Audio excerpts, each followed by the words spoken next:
Okay, അടുത്ത ഒരു question. Solve d square plus 1 by d square plus 1 into y is equal to sin x.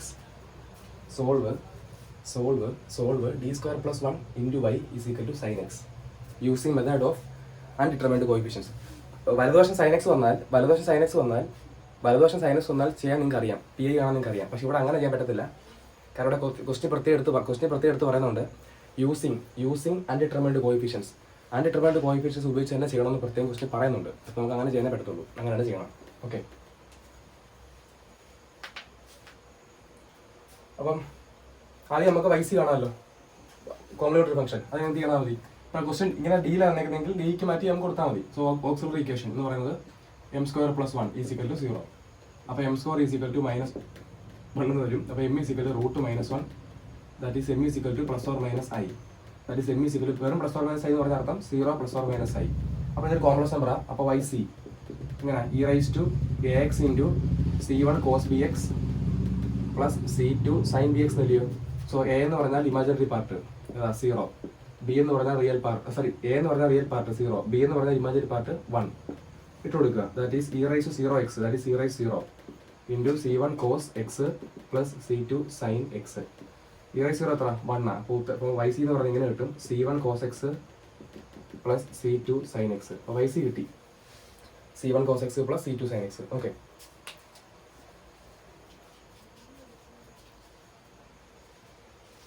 y c കിട്ടി. നമുക്ക് y p വേണം, y p അല്ലെങ്കിൽ particular interval വേണം. ഈ particular interval കാണാനാണ് നമുക്ക് ഓരോ മെത്തേഡ് ഉള്ളത്.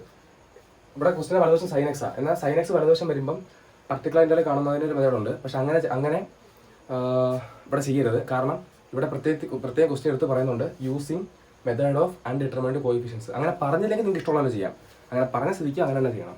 ഓക്കെ, സോ വായിക്കുക.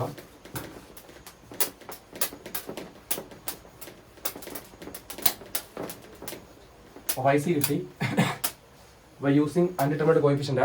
അപ്പോൾ പർട്ടിക്കുലർ എന്ന് പറയുമ്പോൾ നമ്മൾ ആദ്യം എന്ത് ചെയ്യണം? ഒരു ട്രയൽ സൊല്യൂഷൻ ഉണ്ടാക്കണം. സോ ഒരു ട്രയൽ സൊല്യൂഷൻ വേണം. ഇവിടെ ക്വസ്റ്റിൻ്റെ വലതുവശം എന്തോ r(x), ഇവിടെ ക്വസ്റ്റിൻ്റെ വലതുവശം sin x ആ അല്ലേ? ക്വസ്റ്റിൻ്റെ വലതുവശം sin x ആ. ഞാൻ നിങ്ങൾ പറഞ്ഞിട്ടുണ്ടായിരുന്നു sin x വരുമ്പോൾ എങ്ങനെയാണ് ട്രയൽ സൊല്യൂഷൻ ഉണ്ടാക്കുന്നത്, എങ്ങനെ sin x വരുമ്പോൾ ട്രയൽ സൊല്യൂഷൻ ഉണ്ടാക്കുന്നത്. So trial solution is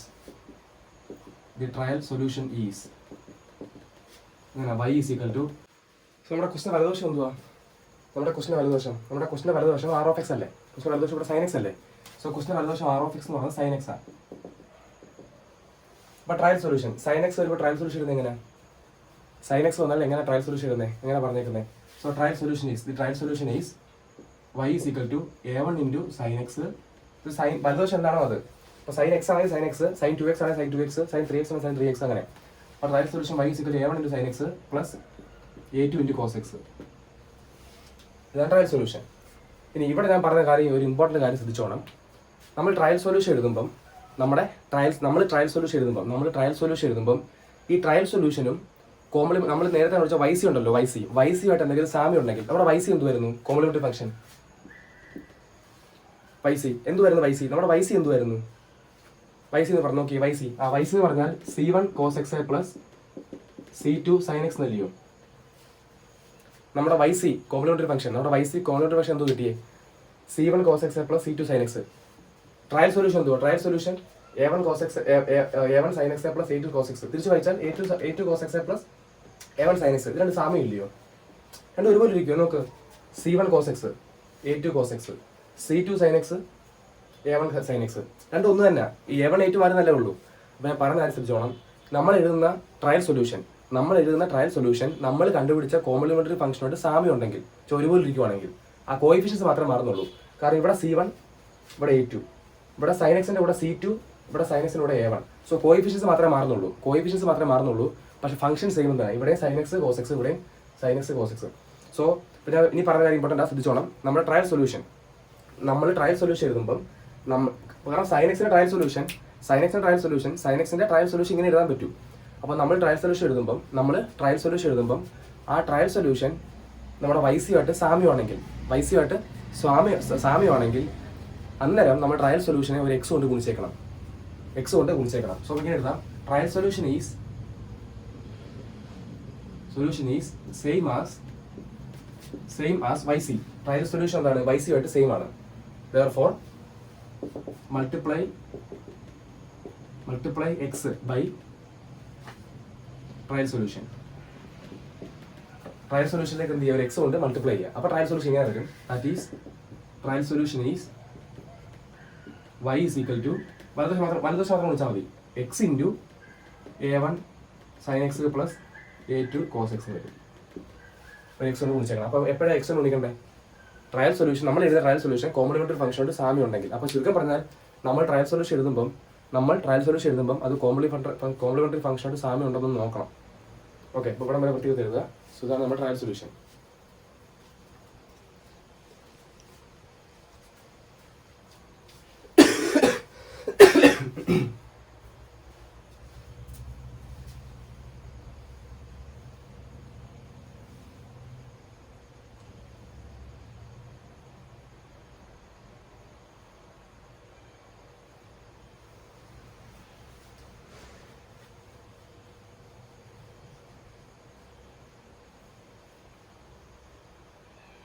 okay, വായിക്കുക.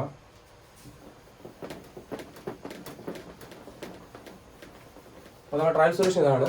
y is equal to x into a1 cos x അല്ല a1 sin x plus a2 cos x. ഇതാണ് നമ്മുടെ ട്രയൽ സൊല്യൂഷൻ. ഈ ട്രയൽ സൊല്യൂഷൻ ഡിഫറൻഷ്യേറ്റ് ചെയ്യണം. എത്ര വട്ടം ചെയ്യണം എന്നുള്ള തീരുമാനിക്കുന്നത് നമ്മുടെ ക്വസ്റ്റ്യനാണ്. നമ്മുടെ ക്വസ്റ്റ്യൻ എന്തുവാ? നമ്മുടെ ക്വസ്റ്റ്യൻ എന്ന് പറയുന്നത് d² + 1 × y is equal to sin x എന്നാണ് തന്നേക്കുന്നത്. d² + 1 × y is equal to sin x. ഇതിന്റെ മീനിങ് മനസ്സിലാക്കണം. നിങ്ങൾ മാർജിനോട്ട് എഴുതിയാൽ മതി. d² + 1 × y is equal to sin x. Meaning എന്തുവാ? ഈ y കൊണ്ട് ഓപ്പൺ ചെയ്യുമ്പം d² y + y is equal to sin x. ഈ d² y എന്ന് പറഞ്ഞാൽ y യുടെ സെക്കൻഡ് ഡെറിവേറ്റീവ് എന്നാണ്. That is d² y/dx². d² y/dx²നെയാണ് നമ്മൾ d² y എന്ന് എഴുതുന്നത്. ഓക്കെ, പ്ലസ് y എന്ന് പറഞ്ഞാൽ വെറും y is equal to sin x. അപ്പോൾ ചുരുക്കം പറയാം, ഇതാണ് നമ്മുടെ ക്വസ്റ്റ്യൻ. ഈ ക്വസ്റ്റ്യനാണ് അവർ ഇങ്ങനെ തന്നേക്കുന്നത്. മനസ്സിലായോ? ഓക്കെ, അപ്പോൾ ഇത് തേർഡ് ഡെറിവേറ്റീവ് വേണം, സെക്കൻഡ് ഡെറിവേറ്റീവ് വേണം. സെക്കൻഡ് ഡെറിവേറ്റീവ് മാത്രം മതി. കാരണം സെക്കൻഡ് ഡെറിവേറ്റീവ് അതിനകത്തുള്ളൂ. കാരണം ഫസ്റ്റ് ഡെറിവേറ്റീവ് ഇല്ല. പിന്നെ y ഉണ്ട്. അപ്പോൾ വൈയുടെ വില പിന്നെ സെക്കൻഡ് ഡെറിവേറ്റീവ് വില രണ്ടിടത്തും ഇവിടെ ഇട്ട് കൊടുക്കണം. അപ്പോൾ നമുക്ക് ഇട്ട് കൊടുക്കണമെങ്കിൽ സെക്കൻഡ് ഡെറിവേറ്റീവ് കാണണം. ആദ്യം ഫസ്റ്റ് ഡെറിവേറ്റീവ് കാണണം. സോ ഇത് ചടങ്ങാം.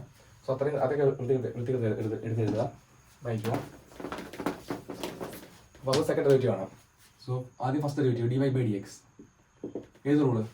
Product rule. കാരണം അവിടെ x ഇൻറ്റു വിളിച്ചേക്കുമല്ലേ. അപ്പോൾ first into that is x into derivative second a1 sin x derivative a1 × cos x plus a2 × cos x derivative minus sin x. അപ്പോൾ ഇത് മൈനസ് ആവും. അപ്പോൾ മൈനസ് sin x. അപ്പോൾ ഫസ്റ്റിൻ്റെ derivative second ആയി. ഇനി plus second into എന്ന് പറയുമ്പോൾ ഈ സാധനം ഇൻറ്റു എന്ന് വെച്ചാൽ നിങ്ങൾ എക്സിനെ ഫസ്റ്റ് ഫംഗ്ഷനായിട്ടും ഈ ബ്രാക്കറ്റിലുള്ള മൊത്തം സാധനത്തെ സെക്കൻഡ് ഫംഗ്ഷനായിട്ട് കാണണം. ഓക്കെ, അപ്പോൾ സെക്കൻഡ് ഇൻറ്റു എന്ന് പറയുമ്പോൾ a1 sin x plus a2 cos x into derivative first എക്സിൻ്റെ ഡെറിവേറ്റീവ് 1 എഴുതാൻ തരില്ലല്ലോ. ഓക്കെ, അപ്പോൾ ഇങ്ങനെ ആയിട്ട് നമുക്ക് dy/dx. ഓക്കെ, ഇനി എന്ത് കാണണം? d² y/dx² കാണണം. സോ d² y/dx² എന്ന് പറഞ്ഞാൽ ഈ കിട്ടിയതിനെ ഒന്നുകൂടെ ഡിഫറൻഷ്യേറ്റ് ചെയ്യണം. അപ്പോൾ ഇവിടെ ഇത് പ്രോഡക്റ്റ് കൂടെ അപ്ലൈ ചെയ്യേണ്ടി വരും. ഇത് മാത്രം ഞാൻ വരയിട്ടേക്കുന്ന മാത്രം ഇത് മാത്രം പ്രോഡക്റ്റ് റൂൾ ചെയ്യേണ്ടി വരും. കാരണം ഇത് ഫസ്റ്റ് ഫംഗ്ഷൻ ഇത് second function product rule plus ഇത് പിന്നെ പ്രത്യേകം മാറ്റി ചെയ്താൽ മതി. ഓക്കെ, ഞാൻ ഈ വരയിട്ടത് മാത്രമാണ് ചെയ്യുന്നത്. അപ്പോൾ ഫസ്റ്റ് ഇൻറ്റു എന്ന് പറയുമ്പോൾ x ഇൻറ്റു ഡെറിവേറ്റീവ് സെക്കൻഡ് അപ്പോൾ a1 × cos x derivative minus sin x. അപ്പോൾ ആ മൈനസ് ഇട്ടേക്കുന്നത് minus sin x minus a2 × sin x derivative cos x. അപ്പോൾ ഫസ്റ്റ് ഇൻറ്റു ഡെറിവേറ്റീവ് സെക്കൻഡേ ആയിട്ടുള്ളൂ. ഇനി പ്ലസ് സെക്കൻഡ് ഇൻറ്റു എന്ന് പറയുമ്പോൾ ഈ സാധനം ഇൻറ്റു എന്ന് പറയുമ്പം a1 cos x minus a2 sin x into derivative first എക്സിൻ്റെ ഡെറിവേറ്റീവ് 1 ഇടുന്നുണ്ടല്ലോ. സോ അത് കഴിഞ്ഞു. പ്ലസ് ഇതിൻ്റെ derivative so a1 × sin x derivative cos x plus a2 × cos x derivative minus sin x. അപ്പോൾ ഇത് മൈനസ് ആവുമല്ലോ. അപ്പോൾ minus sin x. Okay,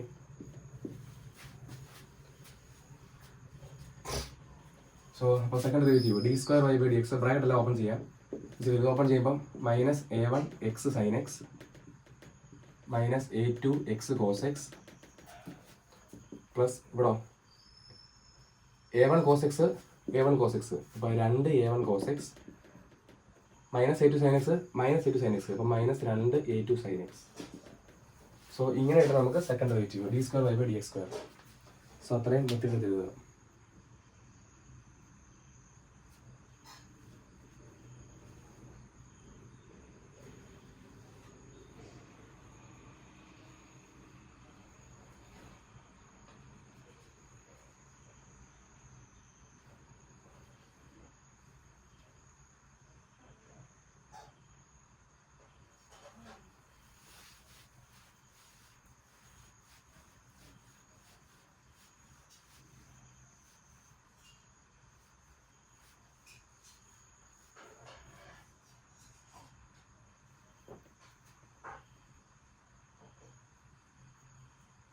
okay, so ഇത്രയും വൃത്തിയായിട്ട് എഴുതുക.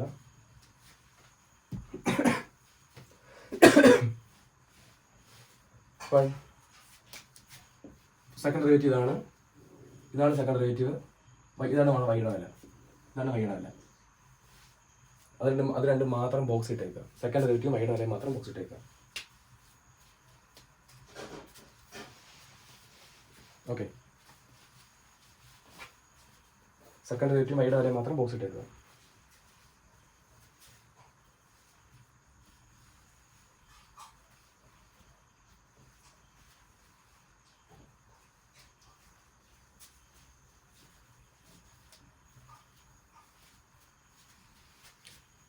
ഓക്കെ, വായിക്കുക.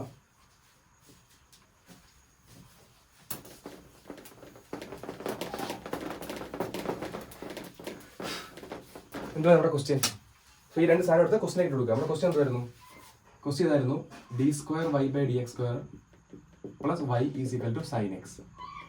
സോ വിരൽ അറിയുന്ന വില ഇട്ട് കൊടുക്കുക. അപ്പോൾ d2y/dx².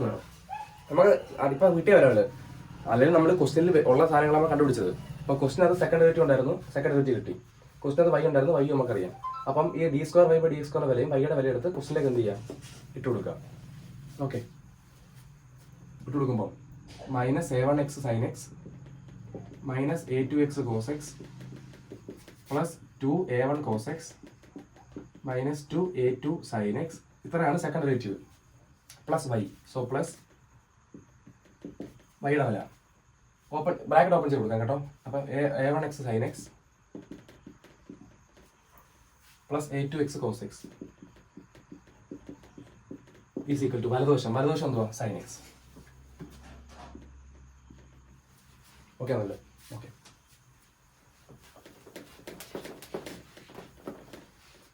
ഇതിനകത്ത് ഒരുപോലെ വരുന്നത് a1x sin x a1x ഉണ്ട്, വെട്ടിപ്പോകുന്നുണ്ട്. -a1x sin x ഉം +a1x sin x ഉം വെട്ടിപ്പോവും. -a2x cos x ഉം +a2x cos x ഉം വെട്ടിപ്പോവും. ബാക്കി വരുന്ന അത്രയേ ഉള്ളൂ. 2a1 cos x -2a2 sin x = sin x. കണ്ടോ? cos x ഒരു ടൈം അല്ലേ ഉള്ളൂ. cos x ഒരു ടൈം ഉണ്ട്, sin x ഒരു ടൈം ഉണ്ട്. വലതുവശം sin x ഉണ്ട്. സോ കോയിഫിഷ്യൻസ് ഇക്വേറ്റ് ചെയ്യുക. കോയിഫിഷ്യൻസ്. സോ വലതുവശം എന്ന് വെച്ചാൽ ഇടതുവശമുള്ള sin x ന്റെ കോയിഫിഷ്യന്റ് ആരാ? -2a2. അപ്പോൾ -2a2 = ഇവിടെ ആണ് എഴുതിക്കണം ഇക്വേറ്റിംഗ് ദി കോയിഫിഷ്യൻസ്. സോ ഇടതുവശമുള്ള, അതായത് sin x ന്റെ ഇടതുവശം, ഇടതുവശമുള്ള sin x ന്റെ കോയിഫിഷ്യന്റ് -2a2. അപ്പോൾ -2a2 = വലതുവശം sin x ന്റെ കോയിഫിഷ്യന്റ് വെറും sin x എന്ന് പറയുമ്പോൾ ഒരു sin x നടത്താം. ഒരു sin x ഉണ്ടെങ്കിൽ അത് ഒരു sin x ആണ്. അപ്പോൾ കോയിഫിഷ്യന്റ് 1. അപ്പോൾ -2a2 = 1. അപ്പോൾ a2 = -1/2. അപ്പോൾ a2ന്റെ വില നമുക്ക് -1/2 കിട്ടും. സോ നമുക്ക് a2ന്റെ വില -1/2 കിട്ടും. ഓക്കെ ആണല്ലോ? ഓക്കെ, ഇതുപോലെ cos x ന്റെ കേസ്. cos x ന്റെ കോയിഫിഷ്യന്റ് 2a1. cos x ന്റെ കോയിഫിഷ്യന്റ് 2a1. വലതുവശം cos x ന്റെ കോയിഫിഷ്യന്റ് പറയാം, വലതുവശം cos x ഇല്ല. സോ ഒരാൾ ഇല്ലെങ്കിൽ അയാളുടെ കോയിഫിഷ്യന്റ് 0 ആയാൽ. അപ്പോൾ 2a1 = 0. So 2a1 = 0. അപ്പോൾ a1 = 0/2. That is a1 = 0. അപ്പോൾ a1ന്റെ വില നമുക്ക് 0 എന്ന് കിട്ടും. അപ്പോൾ a1ന്റെ വില 0. അപ്പോൾ a1ന്റെ വില കിട്ടി, a2ന്റെ വില കിട്ടി. ഈ രണ്ട് വില എടുത്ത് നിങ്ങളുടെ ട്രയൽ സൊല്യൂഷനിലേക്ക് ഇട്ട് കൊടുക്കുക. അതാണ് നിങ്ങളുടെ പർട്ടിക്കുലർ ഇന്റർവെൽ. ഓക്കെ, ഇത്രയും വൃത്തികെട്ട് എഴുതുക.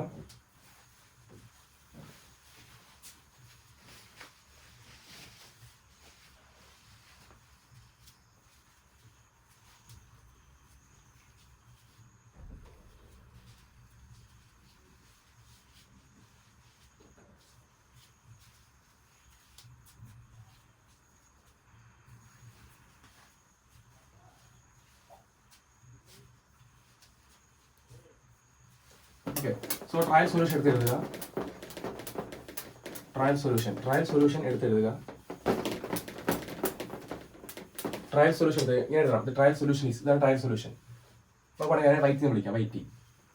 എന്നിട്ട് അതിനകത്തോട്ട് ആ 7 8 വില കൊടുക്കുക. അതാണ് നമ്മുടെ particular interval. So particular interval is equal to നമ്മുടെ ട്രയൽ സൊല്യൂഷൻ തൊട്ട് A1 8 വില കൊടുക്കുക. അപ്പോൾ എക്സ് ഇൻറ്റു A1, A1 വില 0, അപ്പോൾ 0 sin x പ്ലസ് A2 എന്തോ -1/2 into cos x. That is particular interval is equal to ഈ പർട്ടിക്കുലർ ആണ് നമ്മുടെ YP. That is YP is equal to 0 sin x 0 ആയി പോകും. അപ്പോൾ x into -1/2 cos x, that is -x cos x by 2. So ഇങ്ങനെ കിട്ടും YP. So last general solution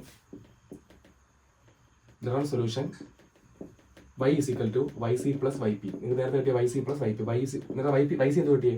c1 cos x plus c2 sin x plus ഇത്. അപ്പോൾ plus minus ആവും. അപ്പോൾ -x cos x by 2. So ഇതാണ് എൻ്റെ final general solution. Okay. So ഈ question നല്ല ക്വസ്റ്റ്യനാണ്.